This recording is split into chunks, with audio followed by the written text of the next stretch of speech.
Hello, Rod back here again, this time for our third story for Holy Week. Today we're meeting some characters that you might have remembered from Sunday. This is Leo's story. Hello, can I come in? Yeah, it's me, Leo the silversmith. Don't worry, I'm not trying to sell you anything. I just wanted to come in and just have a chat with you. No, don't look so worried. Why are people always so suspicious about us Greeks? No bad motives at all. I've really been thinking and I just wanted to share something with you. I remember the first time I ever went up to Jerusalem for Passover. That was quite a time, that was. A long time ago now, though. In those days, I wasn't a silversmith, I was just a young lad. My dad and my uncle, they were silversmiths, that was their business, and well, they had other sorts of business as well, but maybe we don't need to go into that. Well, not too much, at any rate. I lived in Caesarea by the coast. There were a lot of us Greeks in Caesarea, mostly trades and business. My best friend Demetrius, his dad was a leatherworker and jewellery maker and various other sorts of business, as we all were in those days. Yes, it was a wonderful place. You've not been there? No, I say it was a wonderful place. A bit of a mess now. It's not a bit like Jerusalem. I don't think there'll be much Passover this year, not since the revolt was put down by the Romans. No, it was awful. Yes, at least we were out of it here, or most of it, at any rate. Not good times to be in the Judea at that time at all. No, I'm telling you, I remember when I went first of all up to Jerusalem. I was very excited indeed. Yes, yeah, I'd never been to Jerusalem before. No, I knew a lot of people, Demetrius and I knew people that had been to Jerusalem. Some of our older friends had been to Jerusalem. I didn't travel very far because in those days, they wouldn't have known me as Leo for a start. Yeah, my name my nickname was Achilles. No, not because I was a wonderful warrior, because in those days I had a club foot. Not very nice. I hobbled around. It was very, very difficult. Demetrius was a great friend. He used to walk around slowly with me, but everybody looked and everybody stared and name calling. It just wasn't pleasant at all. One of the good things about that place at that time, though, was the Romans that were there. My family and a group of Romans in Pontius Pilate's men had got some sort of business arrangement going. I never found out what it was. Yeah, they were a nice bunch, those Romans. Oh, hard as nails, big, tall, strong men from some mountains across the sea. But they didn't scare Demi and I. No, Demi. Yeah, that's what we called him. I was Achilles, he was Demi. No, they were all right. We weren't afraid of them. They tip us a small coin now and again when my dad and Cole were doing some sort of business with them. Whether it was to keep quiet or not, I don't know, but they were all right. My favourite one was one we used to call the Bear. Big man, really nice man. Well, nice if you didn't cross him, I would guess. Name was Gaius, I think he was. Yes, Gaius, yes. Oh, we used to love to go round down to their camp or meet around the back alleys behind our house sometimes when Dad was doing some business with them, but they were okay. And I remember once we went down to the camp. Oh, we loved to see them getting all the weapons ready because they were axemen and hammermen. Oh, huge axes and big hammers. I've never seen anything like it. They said they were engineers, whatever that meant. Oh, yes. Oh, no. They were all right. Yeah, I know you've seen people like this. Yeah, they're a bit different in these days. Now they've got the legions here now, haven't they? Yeah. No, they were auxiliaries. Yeah. Well, I remember one day, back to my story. I remember one day, Dimmy and I, we'd gone down to the camp. My father and my uncle were doing some sort of work with them, and I decided, well, Demi did as well, we decided that we were going to try and lift up one of these big axes.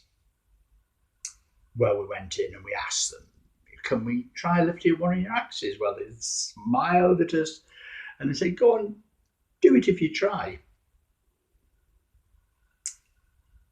Can we do it if we try? I said. Is it that easy? Oh, you can do it if you really try hard, says the bear. Now, I didn't realise he was joking, so I went across and I tried to pick up this axe. I couldn't get it very far, and I heard, actually, as I was doing this, they were taking bets on which of us couldn't lift the axe.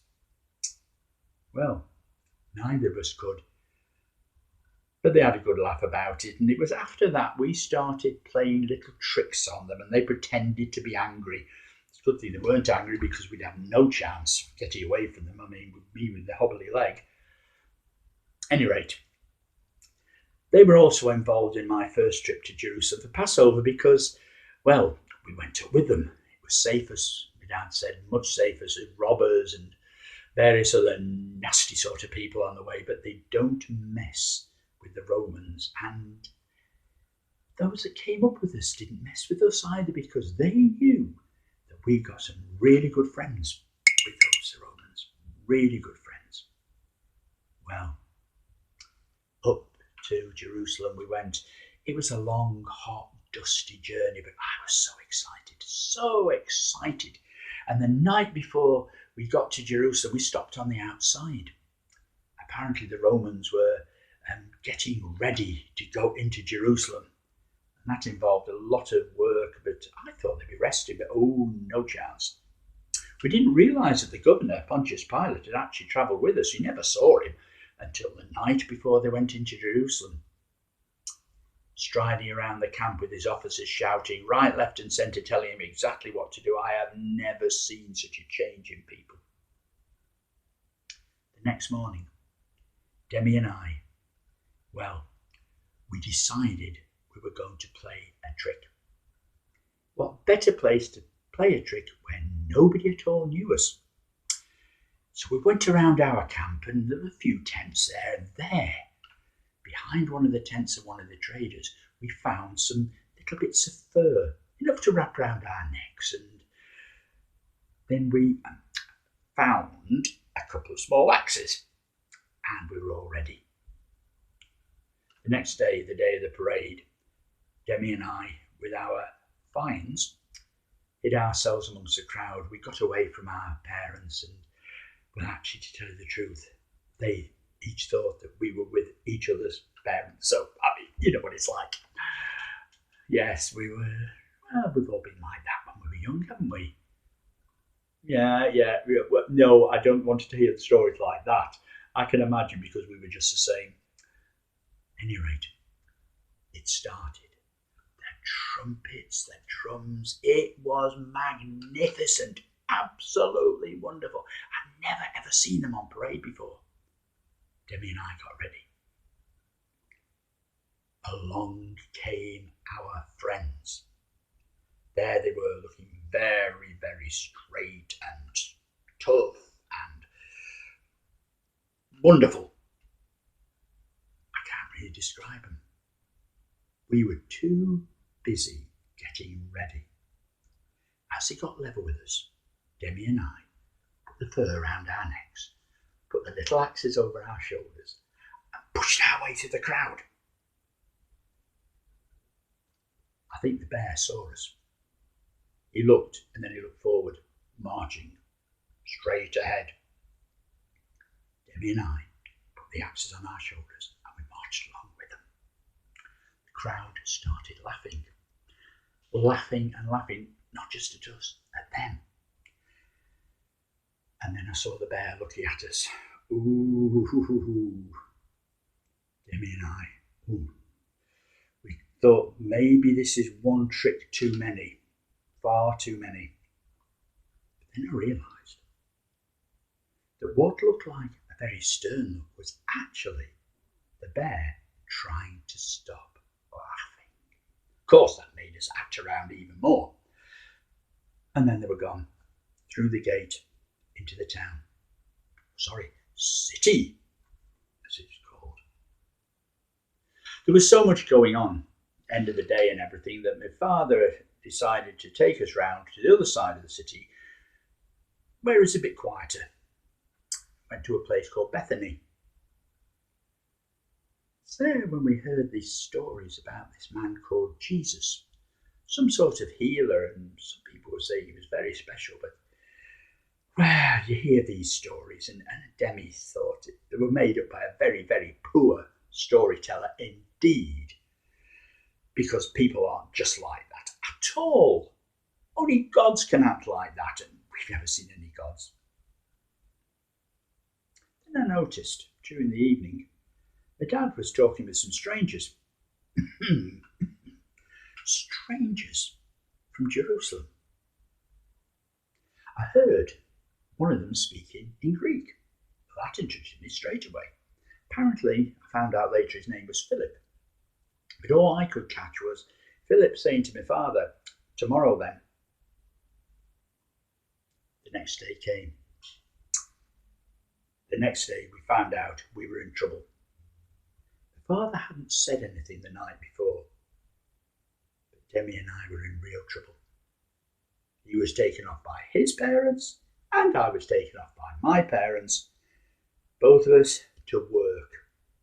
There was a city, exciting, wonderful. All I was doing, fetching, carrying, cleaning, working. I knew I was being punished. Then Philip arrived. My father called the whole family together. "We're going with Philip," he said. "Oh, can Demi come too?" No, said my father, no. Just this family, because we don't want to draw attention to ourselves. Well, I thought at the time that was a very strange thing to say, but we went along with Philip. We went along the street where there were a lot of crowds going in the same direction. And then we arrived at an even bigger crowd on the corner of a square. Philip waved to somebody. A man came over. "This is Andrew," said Philip. "He'll take you to Jesus." Andrew looked at us. "Greeks, eh?" he said. "Oh, well, that'll be something different." We wondered what he meant then. Of course, years later, I found out. Well, we went through the crowd, Andrew pushing them gently to one side, until suddenly we were face to face with Jesus. Now, I was expecting somebody incredibly handsome and strong and wonderfully different. But he looked like any of the rest of the crowd. He smiled at us, and my father started to talk, but Jesus just held up his hand and said, "I know." My father smiled at him. "Yeah." And Jesus looked straight at me. Was he going to punish me for what we'd done the day before? Do you know, I was really worried.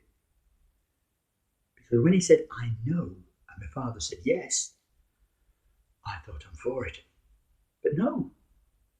Jesus looked at me. "What do you want?" he said to me. Nobody ever asked me a question like that before. And I don't know why I just blurted out, "I want to be strong as a bear. I want to pick up the axe and I want to run down the street with it." And I thought, why have I said that? My father looked horrified. Andrew started to laugh. Some of the crowd were pointing at me. Well, you couldn't miss my clubfoot. Not Jesus. Jesus looked at me straight in the eye and said, "Why don't you?"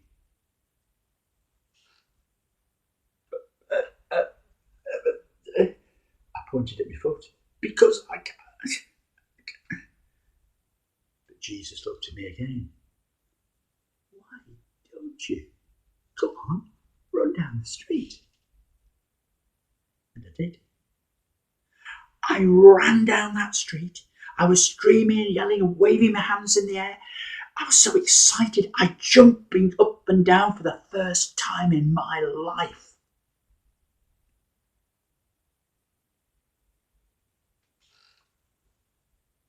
Yeah. Yes, that was the thing I remember most. Because look, as you can see now, no clubfoot.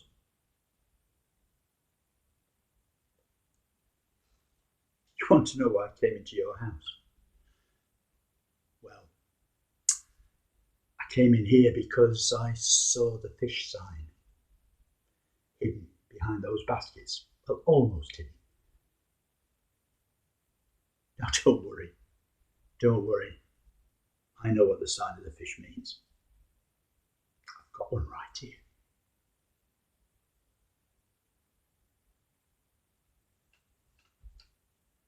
So that's the story of Leo.